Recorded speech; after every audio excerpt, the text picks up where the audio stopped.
Well, hello everyone. This is a teaser video for this coming Sunday, September 19th. It's the third Sunday of September. For those who didn't know, it's worldwide, it's not Worldwide Communion Sunday, sorry. It's actually a National Back to Church Sunday. The third Sunday in September is National Back to Church Sunday. Worldwide Communion Sunday is actually the first Sunday in October. So that is coming up and it is on my mind. Um, but if you got our newsletter, you would read my article about Get Back to Church. Again, that was focusing on this whole Back to Church Sunday.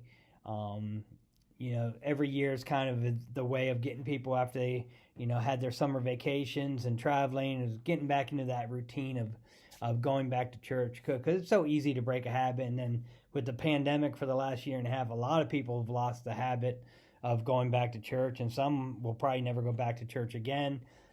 Because they got used to not going. A lot of churches, even ourselves, who put up videos or do live streaming, a lot of people realize they can just sit at home, drink their coffee, sit in their pajamas, and consider, hey, I don't need to go to church. I can just get the message here. But as we know, church is a lot more than just listening to a message on TV or watching a video. See, it's the support and encouragement of the body coming together to worship. We are commanded, Hebrews 10:25, to come together and worship and not, get in the habit of not doing that. So this is National Back to Church Sunday. I'm actually preaching on Psalm 131, and we're going to be kicking off the sermon with a music video. It's a very toe-tapping music video that goes with the title of my sermon. The title of the sermon is Happy. And we're gonna, this past week we talked about God and how He is so much bigger than we can truly understand and grasp, and how sometimes we minimize who God is by trying to put Him in our human standards or our human concept. The sermon for this Sunday, again, Psalm 131. It's a very short psalm. It's 3 verses. But it helps us focus on, with the term happy, what truly makes us happy.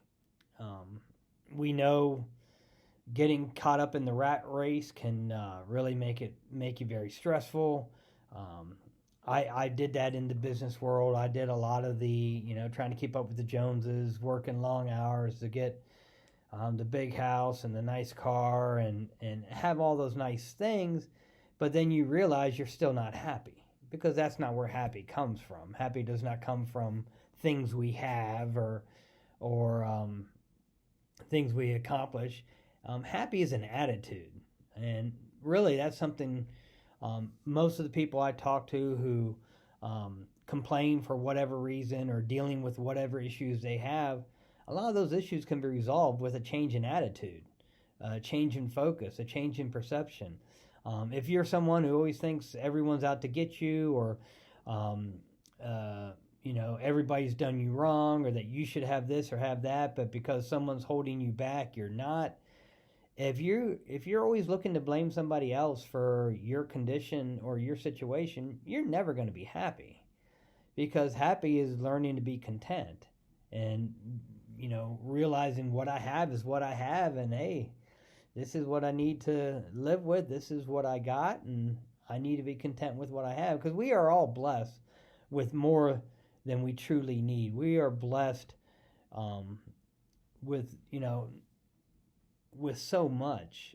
A typical person is not really worried about where their meal is their next meal is coming from, or if they have clothes on their back, or if they have a house, or stuff like that. When you start looking at third world countries where they're just looking to find clean water, or they can go days without eating,